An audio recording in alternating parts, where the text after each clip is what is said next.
السلام عليكم ورحمة الله وبركاته. عاملين ايه؟ يا رب تكونوا بخير. النهارده هنعمل فينو الافران، هنعمله في البيت بمقادير اقتصادية موجودة في اي بيت. واللهم بارك، الفينو طلع معايا طري جدا وكمان هاش وخفيف جدا. اللهم بارك بجد، طالع تحفة. هقولك بقى على مقادير مظبوطة 100%، وهقولك كمان على طريقة العجينة المظبوطة والسوى المظبوط اللي يخليه معاكي طري بعد السوى. بس يا ريت تتابعي الخطوات كاملة لحد الاخر، ويا ريت لو اول مرة تشوف قناتي يا ريت تدعميني باللايك واشتراك للقناة علشان يوصلك مني كل جديد. انا عايزاكي بقى تجربيه بالخطوات اللي هتشوفيها، ان شاء الله هتعمليه في البيت وهيطلع معاكي تحفة. هقولك على مقدار الكيلو، تقدري بقى تطبقي مقدار الكيلو على اي مقدار انت حباه. بس ما شاء الله شايفين بقى الفينو من جوه، اللهم بارك طري. في الاول هنسمي الله ونصلي على الرسول عليه افضل الصلاة والسلام. الخليط النهاردة لبن ومية، يعني هضيف كده 200 جرام مية و200 جرام حليب.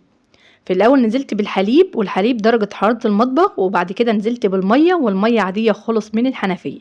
انا عملت الخليط حليب ومية. لو حابة تستغني عن الحليب هتنزلي ب 400 جرام مية، بس احنا عاملينه في البيت علشان كده بيبقى صحي. بتاع الافران طبعا هيبقى معجون بالمية، بس احنا عاملينه في البيت صحي وكمان طعمه بجد تحفة. ونزلت كمان ب60 جرام سكر و100 جرام زيت. المواد السايلة كلها حطيتها مع بعض، والمواد اللي هي الجافة هحطها مع الدقيق. انا معايا كده كيلو دقيق، نخلته كويس في الاول وضفت عليه معلقه بيكنج باودر كبيره، وضفت عليه معلقه مش مليانه قوي من الخميره الفوريه، وربع معلقه ملح. والملح ما تنسوش علشان بيظبط معانا اي معجنات. فاي معجنات هتعجنيها في الاول ما تطريش العجينه قوي في الاول، عجني واحده واحده. انا جبت مكان الحليب 100 جرام ميه وخليتهم جنبيه، وكل بقى ما العجينه هتحتاج كل ما هنزل واحده واحده. دوبت بقى السكر، اول ما السكر داب نزلت كمان بمعلقه خل. الخل بقى في اي معجنات بتخليه خفيف جدا وهش. في الاول كده هتدوبي السكر، واول ما السكر يدوب هتنزلي بالدقيق. في اول العجين قلبي بالمعلقه، واللي لقيتي فيه دقيق هتنزلي واحده واحده لحد ما الدقيق يختفي.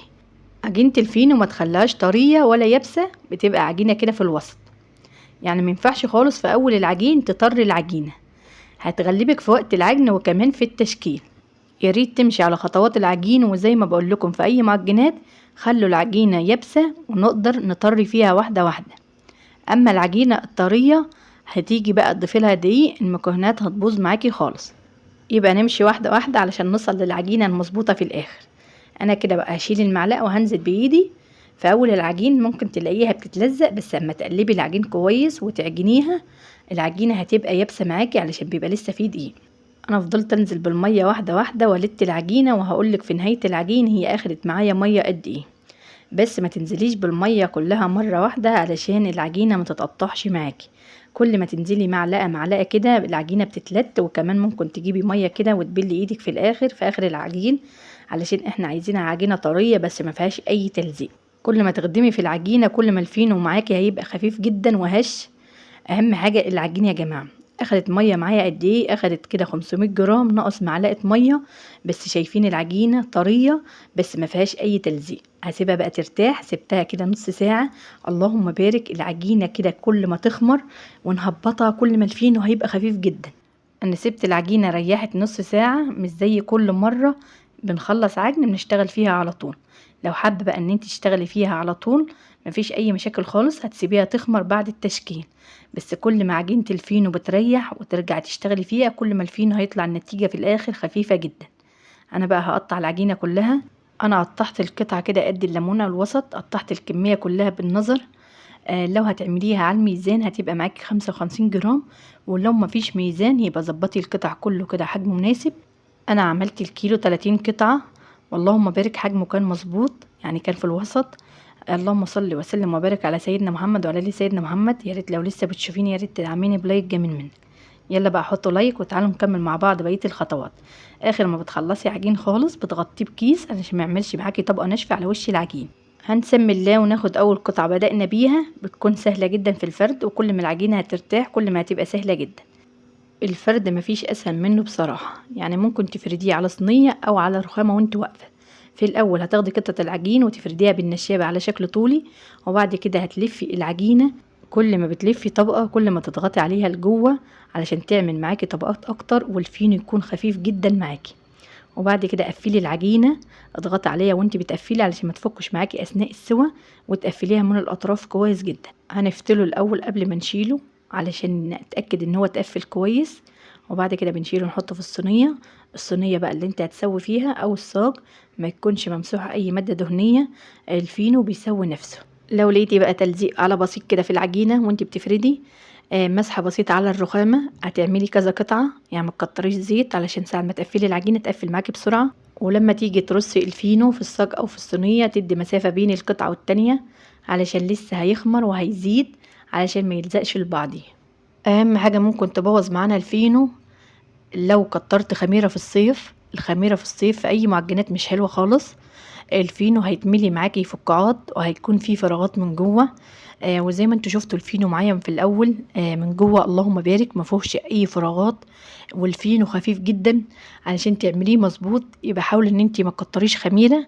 انا قلتلك معلقه كده مش مليانه قوي للكيلو، يعني على الميزان هتبقى معاكي 8 جرام بالظبط. حاولي بقى ان انتي كمان تستعجلي شويه في وقت التشكيل، يعني ما تطوليش علشان ما يخمرش. هو الفرد سهل جدا ومفيهوش اصلا حاجه صعبه. عجينة النهاردة كانت مظبوطة 100%، اللهم بارك، ما كانش فيها أي فراغات من جوه. أنا عايزاكي بقى تجربيه بس بنفس الخطوات، بجد تحفة. أنا كده سبته اختمر، غطيته بالكيس وسبته نص ساعة. أول ما اختمر شغلت الفرن يسخن قبليها ب10 دقايق، وبعد كده مسحت وشه بالحليب. ممكن لو مفيش حليب تمسحي ببيض، لو مفيش بيض ممكن تعملي مية بسكر علشان يدي بقى معاكي لون حلو جدا وهو بيستوي. بس أهم حاجة ما تستعجليش عليه وسيبيه لما يخمر. تعالوا بقى للتسوية المظبوطة، ما بيستويش على نار شديدة او على نار هادية خالص، النار بتكون متوسطة. وبنجرب صينية في الاول، بنختبر الفرن بتاعنا بنشوفه هو كده سخن ولا الفينو اختمر معانا. مينفعش خالص ان انت تدخلي صينيتين او 3، اختبري في صينية، ولو لقيتي السوا مظبوط هتسوي بقية الكمية. ولو هتسويه في فرن البوتاجاز هتمشي على نفس الخطوات. هتشغليه يسخن قبليها ب10 دقايق، واول ما بيسخن بتوطي البلاطة خالص، بتدخلي الصاج او الصينية. اول ما يدي لون حلو من تحت معاكي بتشيليه على الرف من فوق، وبتديري بقى الصينية كل شوية علشان تدي معاكي لون موحد. واللهم بارك، اول ما تستوي هتطلعيها وتغطيها بكيس ومن فوق الكيس فوطة، علشان الفينو لو واخد معاكي لون جامد ووشه ناشف كده الخطوة دي هتخلي الفينو يرجع معاكي طري. اللهم بارك، الفينو مش محتاج ان هو يتغطى، طالع طري علشان العجينة بتاعته مظبوطة من الاول ومكوناته مظبوطة. اللهم بارك، طالع تحفة. تسويته بقى من فوق ومن تحت بجد تحفة. وكمان ريحة الفينو ساعة ما كان بيستوي ريحته أحلى من بتاع الأفران بكتير، لأنه معجون بالحليب، بجد صحي لأولادنا.